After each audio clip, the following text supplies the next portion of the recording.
Welcome back to the Michael Cohen Show on our continued journey to now 500,000 subscribers. And believe it or not, we're getting there fast because thanks to you, we're over 8,000 new subscribers in just the last 24, 48 hours. And it's important that you continue to share, watch, comment, because there's so much going on that needs to be discussed. And nobody knows it better than I. I want to talk for a moment about something that's on all of our minds this week. And that's January 6th.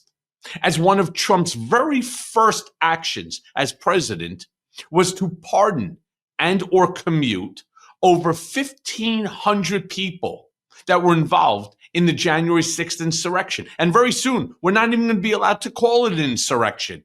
It was a love fest, according to at least the president. Now, yesterday, reports came out that Trump is considering inviting the pardoned hostages into the White House.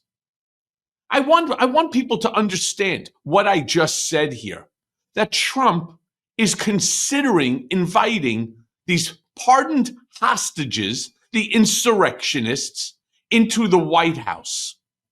Play the clip. Have this news.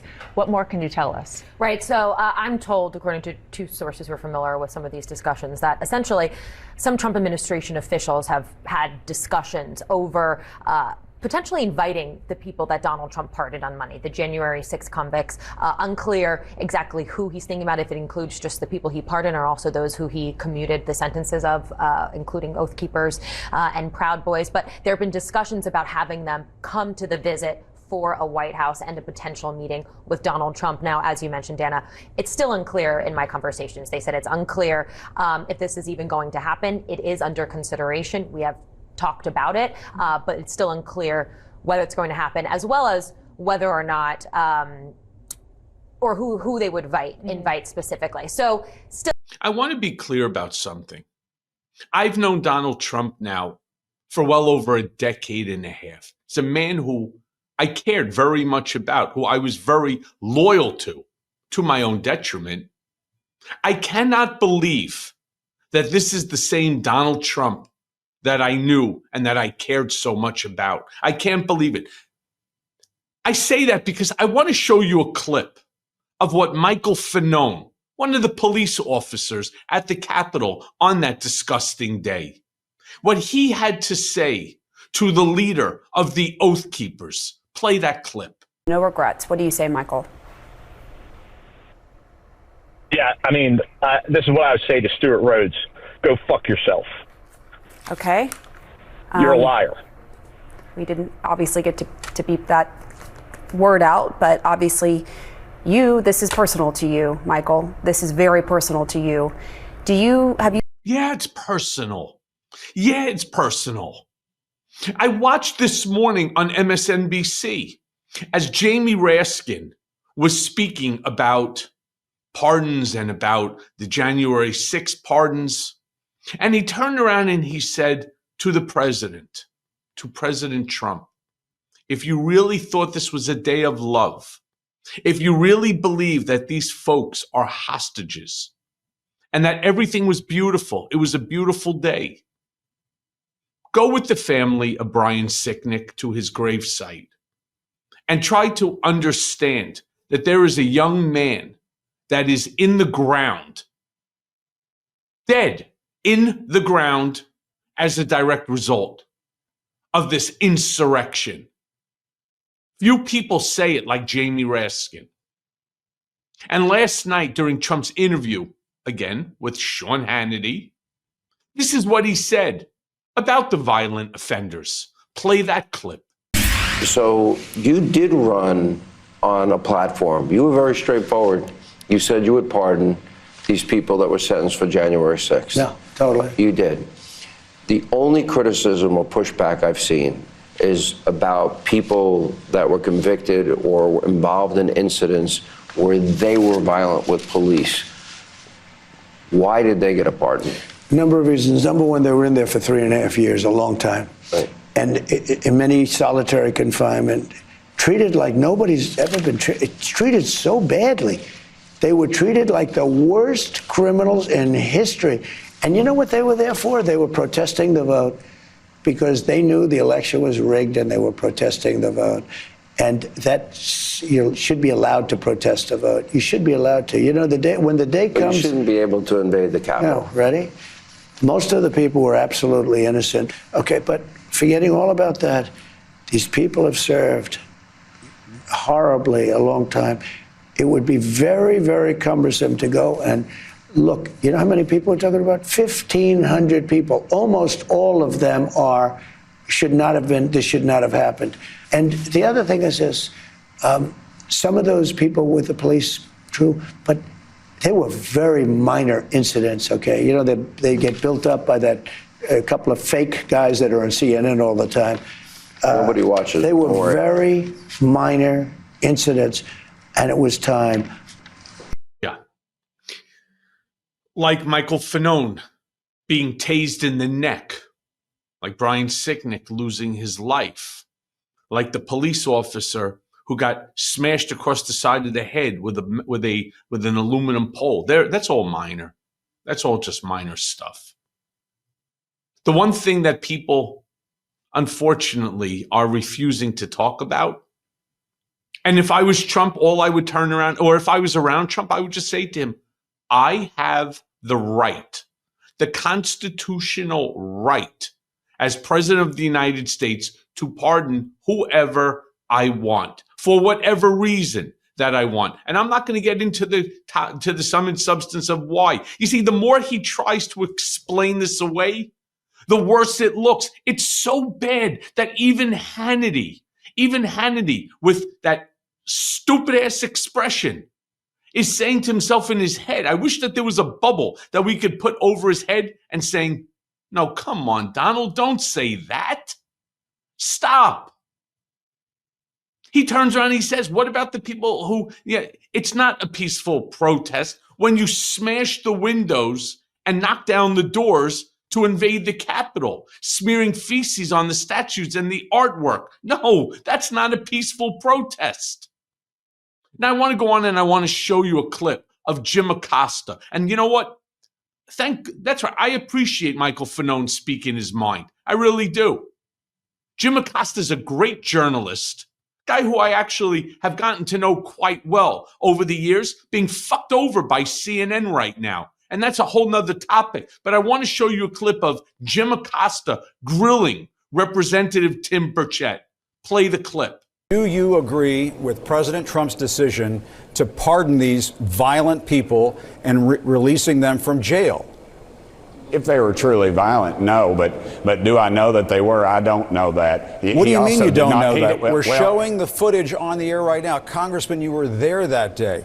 There are offenders on January 6th who violently beat police officers. There are offenders who are convicted of seditious conspiracy. That is the truth. This is a political world, Jim, and I don't remember you all on CNN condemning Joe Biden for commuting the sentences of murderers and child molesters, which he did. And you all Congressman, I'm not asking you about refused. that. Congressman, well, we talked about Joe Biden's pardons. You never do, Jim. Congressman, we did talk about it.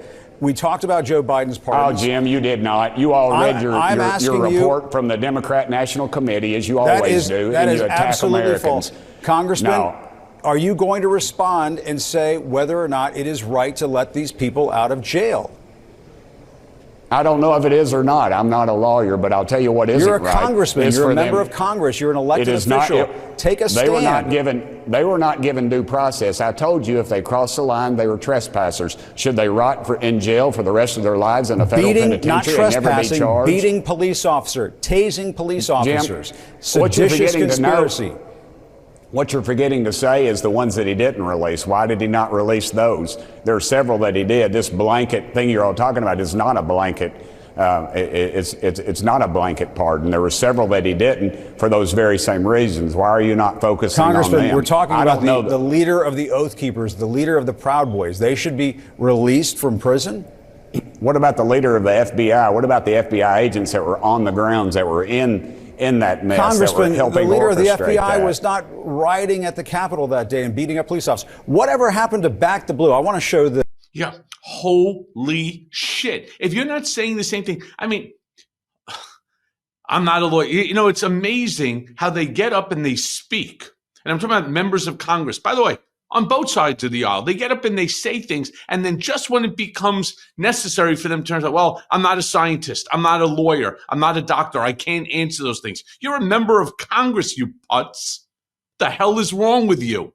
You can't turn around and say that these were violent protesters? How about just turn around and saying, okay, assuming you're on the street and you end up in a fist fight with a police officer, and imagine it's several of you. What is the general sentence that an individual gets for something like that? A year? 2 years? Well, they already did their year or two. And the excessive, because of the hype around the whole thing, there's so many things that they can say. But what this Tim Burchett, this idiot, is trying to do is say, well, he doesn't know. He doesn't know. It's being played in front of his eyes. Don't trust your lying eyes. Trust what we're saying. Holy crap. And this is what Adam Kinzinger then had to say about the pardons. Play that clip. So I'm speaking as a Christian here. I saw Speaker Johnson say, we believe in redemption. How dare you use the Bible in this? First off, the big key on redemption is repentance. All these people you just showed, have no repentance. Yeah. In fact, they think what they did is right. And look, Pam Hemphill, who actually is rejecting the pardon, she has real repentance for this. And then, by the way, Hunter Biden, who was actually repentant of the things he did, spent 2 years being attacked for political purposes. I mean, don't talk about repentance, Speaker Johnson. Defend this. Go out and defend that there's these criminals on the street now. Do that. I'll respect if you do it. All these Republicans, go on the record and say you agree with this, but don't come here with repentance to me. Congressman. Yeah, nobody cares whether Mike Johnson is repentant or not. This isn't about Mike Johnson. In fact, Mike Johnson is now calling the January 6th insurrection, as Trump is doing, a peaceful protest. Play the clip. Speaker Mike Johnson is now calling January 6th a day of peaceful protests and creating a subcommittee to investigate, quote, false narratives around that day. Republican lawmakers now want to host some of the convicted and pardoned rioters at the Capitol. And the Trump administration is discussing some sort of invitation for some of these rioters to possibly go to the White House and meet with the president. Joining us now to discuss Republican... You know, I want to end on a clip of Stephen Miller. Yep, Stephen Miller, saying that no one is above the law when being asked about, as an example, mass deportations. So, of course, Steve, the violent January 6th insurrectionists, they, I guess, maybe shouldn't be above the law either, right? Play that clip. If Mayor Bass, Mayor Johnson, if they blockade ICE from going in, if they sabotage the mass deportation efforts, they could be arrested? The law is clear that harboring an illegal alien, smuggling an illegal alien, obstructing a law enforcement, obstructing an official proceeding, and a conspiracy to violate the rights of Americans, all of these and many more are criminal statutes. And so if there's incidences that occur where a public official or an elected individual engages in violations of those criminal statutes, then I fully expect the Department of Justice will follow the letter of the law. Because, as I'm sure you know, Jesse, no one is above the law, not illegal aliens, and not anyone who may choose to illegally harbor those aliens. So this is a warning to anybody who is trying to obstruct ICE enforcement activity. If your obstruction violates federal law, then you face criminal jeopardy. So again, this is just applying the plain letter of the law. And this is the man who's advising our president, my former boss and my friend. I'm shocked. And as always, thanks for listening. Hey, everyone. First of all, thanks for watching. I mean, we're going to be posting daily episodes with reactions and talking about politics. We'll be talking about everything, in fact. So please like and subscribe. Join us on this journey.